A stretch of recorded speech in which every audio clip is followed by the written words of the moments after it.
Vous voulez être admis dans les meilleures universités au monde ou vous voulez avoir les meilleures bourses d'études au monde? Stop! Avant d'aller plus loin, je vais vous parler aujourd'hui des erreurs que la plupart des gens qui postulent, les étudiants qui postulent, en l'occurrence vous qui postulez dans les universités pour les bourses d'études, que vous commettez et qui vous font coûter l'admission ou bien la réussite à ces bourses d'études-là.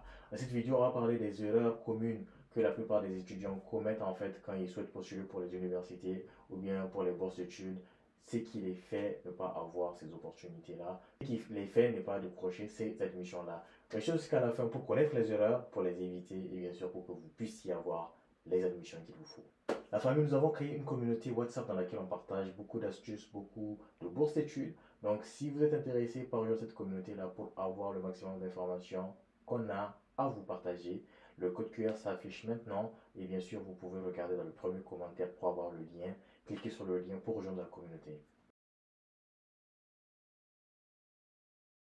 Hello la famille, c'est Almu de chez KPB Éducation. Comme vous le savez, nous sommes à chaque fois là pour vous donner le maximum de valeur, le maximum d'informations pour que vous puissiez avoir les maximum d'informations pour obtenir des admissions un peu partout dans le monde, pour que vous puissiez partir étudier à l'international avec des bourses d'études, des opportunités qui changent la vie, définitivement. Alors dans cette vidéo, comme j'ai dit, on va parler des erreurs communes que la plupart des étudiants commettent quand il s'agit de postuler à des universités ou bien à des bourses d'études. On va commencer par l'erreur numéro 1. Ne pas se renseigner sur les critères d'éligibilité et d'acceptation des universités ou des bourses d'études. Alors, moi, je suis vraiment dubitatif. Je vois des étudiants, vous êtes intéressés, vous dites que vous voulez avoir cette bourse d'études-là, vous voulez être accepté dans cette université-là, mais vous ne faites pas les recherches qu'il faut. En fait, quand vous avez entendu un truc, en fait, les affairages sur Facebook ou sur les autres réseaux sociaux, vous êtes engagé, vous êtes enthousiasmé à l'idée de partir faire des recherches sur Google pour voir si ce qui a été dit là c'est vrai. Mais quand vous voulez postuler pour vous-même votre propre admission, mais faites pareil. Faites des recherches. C'est la recherche. C'est le savoir qui est important dans ces cas de figure-là. Si vous savez que l'université veut que les gens, en fait, l'université, elle a un pôle, je sais pas moi, en des trucs qui touchent l'environnement et que vous voulez faire un truc qui, droit environnemental, vous pouvez mettre, par exemple, dans votre lettre de motivation que, étant donné que l'université a cet attrait pour l'environnement, pour la sustainability, la durabilité, etc., l'énergie verte, moi et ma conviction, ma passion des études sur le droit environnemental ne vont que matcher. Ils vont se dire, donc lui, il a fait les recherches pour savoir que nous, on propose ça, que nous, on est rattaché à ça. C'est que c'est un bon candidat. Mais en fait, c'est comme ça que ça se passe.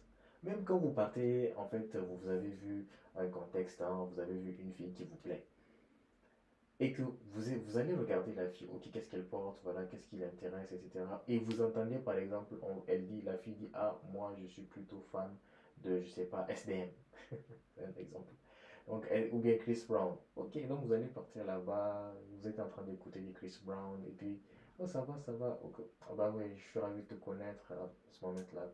Même si ce moment pause, parce que même si j'adore cette musique, je sais pas quel genre de musique tu écoutes du Chris Brown. Ah oui, j'écoute du Chris Brown. Bah voilà, donc voilà. Donc quand vous dites en fait que vous avez fait des recherches pour l'université, ça match. Donc il faut vraiment faire des recherches aussi sur les critères d'éligibilité. D'ailleurs, c'est le point central. Donc, qu'est-ce que l'université veut? Est-ce que moi j'ai ces compétences-là? Est-ce que moi j'ai ces atouts? Est-ce que moi j'ai ces documents-là? Est-ce que moi j'ai les preuves-là? Si c'est go, si c'est bon, vous partez. One, two, three, go. Donc, en fait, mais si c'est pas bon, il faut chercher une autre université pour ne pas perdre du temps, pour gagner du temps, pour pouvoir obtenir une admission. Donc, faites des recherches et renseignez-vous sur les critères d'éligibilité, que ce soit des bourses d'études et des universités. Donc, la deuxième erreur que la plupart des étudiants commettent, c'est soumettre votre candidature incomplète avec des dossiers mal formulés, mal en fait présentés. Donc, il faut faire attention. Déjà, quand vous remplissez les formulaires de candidature, que ce soit des bourses études ou des universités, pour les candidatures, il faut bien lire. Lisez en fait la notice à chaque fois. Lisez une, deux, trois fois la notice si vous avez bien compris. Appelez quelqu'un. Si c'est important, appelez quelqu'un. Qu'est-ce que tu as lu? Qu'est-ce que tu as compris? Est-ce que c'est ce que j'ai compris là qui est ça? Voilà. Si c'est bon, là, vous postulez. Donc, si vous avez l'ultime conviction que vous avez appelé une personne et vous a confirmé que ce que vous avez lu, c'est ça là. Donc, c'est bon. Et puis, en même temps, si ça ne se passe pas bien, vous serez deux à être dans l'erreur. C'est un peu moins pénible. Je blague, hein. Mais, donc, en fait, il faut vraiment que vous sachiez qu'est-ce qui est demandé par l'université, dans quel ordre, dans quelle présentation il faut formuler ça, tout cela, et vous le faites à la lettre comme l'université le veut. Il faut que vous paraissez comme un candidat ultime. Et les candidats ultimes, ce sont les candidats qui soignent leur candidature. Donc, soignez votre candidature pour ne pas envoyer le dossier incomplet, une candidature incomplète ou bien une candidature mal formulée. Ça, c'est la deuxième erreur qu'il faut éviter. La troisième erreur, négliger la lettre de motivation. J'en ai parlé beaucoup de fois ici. J'en ai parlé beaucoup de fois ici. Que ce soit pour la vidéo qu'on a fait le mardi, que j'ai fait le mardi, sur la lettre de motivation Campus France. Mais c'est un sujet, mais c'est un sujet très important. La lettre de motivation, en fait, c'est ce qui vous différencie des autres candidats. Tout simplement, en une phrase. Parce que autant vous pensez que vous avez 14 de moyenne, d'autres étudiants ont 14 de moyenne, autant vous pensez que vous avez eu à mener des actions, etc. D'autres étudiants ont eu à mener ces mêmes actions-là, on voit ça sur leur CV. Mais comment vous racontez votre histoire, votre motivation à partir obtenir cette bourse d'études-là, à partir étudier pour ce programme-là, dans cette université-là, c'est vous uniquement qui pouvez raconter ça. Et bien sûr, nous, on met un point d'honneur à assister pour cette lettre de motivation-là, comme vous l'aurez compris sur cette chaîne-là. La plupart des bourses d'études, réellement, ce sont les lettres de motivation qui sont les plus importantes, qui représentent le document ou bien le texte le plus important de toute votre candidature. Parce que c'est ça qui vous différencie. Donc c'est là-bas il faut mettre beaucoup de temps. C'est pas partir chercher sur Google des modèles et puis venir envoyer. Non, c'est y travailler. Et si vous avez besoin d'une assistance des experts, nous sommes là pour ça. Mais vraiment, ne négligez surtout pas les lettres de motivation. J'en ai beaucoup parlé, Idriss en a beaucoup parlé, donc je vais m'arrêter là pour les lettres de motivation. Vraiment, je pense que vous avez compris. La quatrième erreur, sous-évaluer les recommandations, les lettres de recommandation. La plupart des bourses études vont vous demander des lettres de recommandation. Et la plupart des universités aussi vont le faire. Il y en a qui ne le font pas. Mais les universités au Royaume-Uni, ici, en Angleterre, à Londres, un peu partout, ils demandent les lettres de recommandation. Et il ne faut pas négliger ça parce que plus vous donnez. En fait, faites la liste des personnes les plus importantes qui occupent les plus grands postes et qui vous ont vu à l'œuvre. Faites une liste de ces personnes-là. Et vous piquez, vous prenez. Et puis vous leur dites vraiment, voilà, je veux postuler à ça, à ça, et j'ai besoin de recommandations. Dans ma candidature, dans les lettres de motivation, j'ai dit que j'avais ces attraits-là, que j'ai fait ça. Donc ça serait bien si vous avez vu aussi ces attraits chez moi, de les dire avec vos propres mots. Et voilà.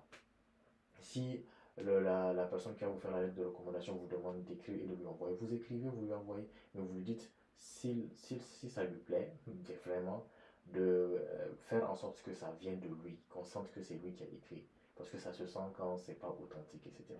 Donc, vous faites ça, ne sous-estimez pas les lettres de recommandation, parce que quand vous avez les mêmes notes qu'un autre candidat, on voit que vos lettres de motivation se chevauchent, ce qui vous différencie, ce sont les lettres de recommandation. Donc, ne blaguez pas avec ça. Cinquième erreur que les gens font, c'est ne pas respecter les délais de candidature. Donc, vous ne respectez pas les délais de candidature, la candidature est passée et vous n'avez pas pu postuler. À qui la faute? À vous, parce que vous n'avez pas pu postuler. Je ne veux pas vous jeter la pierre, ça m'est déjà une fois arrivé. Donc, mais j'ai appris de mes leçons, j'ai appris de mes erreurs plus tôt. Donc, ouais, il faut toujours en fait envoyer votre candidature le plus tôt possible. Toujours être préparé. You need to be prepared. Donc, à tout le temps, soyez préparé pour envoyer votre candidature à temps. Sixième erreur que la plupart des gens font, c'est ne pas postuler à suffisamment de programmes. Quand, par exemple, vous postulez pour la bourse Cheveline, c'est vrai, on vous demande 3 universités, mais vous pouvez postuler à 10 universités. Moi, j'avais postulé à 10 universités quand je postulais à la bourse Cheveline. Et à la fin, bon, j'ai choisi celle qui me plaisait. Donc, c'est ça. Donc, si vous avez le choix et que la bourse vous autorise à postuler à autant d'universités, postulez à autant d'universités. Plus vous avez le choix, plus à la fin, vous avez le choix.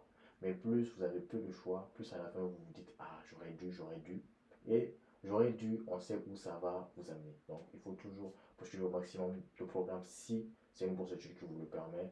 Si vous souhaitez avoir le maximum de chances de votre côté pour ne pas être déçu par la suite parce que vous avez postulé à une seule université, là il est trop tard, il faut faire un choix et l'université ne vous a même pas accepté donc vous ne pouvez pas faire le visa, etc. Mais plus vous avez le choix, vous avez le choix. Septième et erreur la plus commune, ne pas solliciter de l'aide. Si vous ne savez pas, il faut demander. Vous ne savez pas, il faut demander. Les commentaires, en fait, en dessous de ces vidéos qu'on fait, en fait, vous pouvez mettre vos commentaires des questions. On peut faire une vidéo juste pour un sujet, pour vous assister, il n'y a pas de souci pour ça. Mais il faut demander. Si vous ne demandez pas, nous, comment on peut savoir que c'est quelque chose qui vous intéresse? Ou comment quelqu'un, en fait, qui est dans la posture de vous aider, va vous aider s'il ne sait pas que vous avez besoin d'aide. Il faut demander de l'aide. Il faut demander vraiment de l'aide. Donc, demandez de l'aide, que ce soit à nous, que ce soit à d'autres personnes qui ont en fait la connaissance de vous assister pour obtenir ce que vous voulez. Vraiment, demandez de l'aide. Ça aide, ça fait gagner en temps surtout. Donc, demandez de l'aide. Évitez cette erreur de se dire non, je vais tout faire tout seul. Au final, rien ne marche. Donc, demandez à des gens qui ont déjà eu à faire ça et ça va le faire. Donc, la famille, nous sommes à la fin de cette vidéo. J'ai juste rapidement voulu énumérer quelques erreurs que la plupart des étudiants commettent pour leur candidature à des bourses d'études, etc. ou des candidatures. Donc, si cette vidéo vous a plu, n'hésitez pas à vous abonner, à liker, à partager. Et surtout abonnez-vous, surtout abonnez-vous. Voilà, abonnez-vous si ça vous a plu. Et à la fin de la journée, si vous êtes intéressé par nos services, on accompagne les étudiants pour étudier au Canada, aux États-Unis, au Royaume-Uni, en France, au Maghreb, en Turquie. Si vous êtes intéressé par des services comme ça, n'hésitez pas à commenter dans les, commenter dans les commentaires. Commentez juste en dessous de la vidéo en fait. Si vous êtes intéressé par ces services-là, on se fera un plaisir de vous assister et c'est la famille. N'hésitez pas à regarder le premier commentaire de cette vidéo. Il y a des liens pour rejoindre notre communauté, pour prendre un service de notre part. C'est pour nous. Prenez soin de vous, c'était Aminou et on se dit à très bientôt.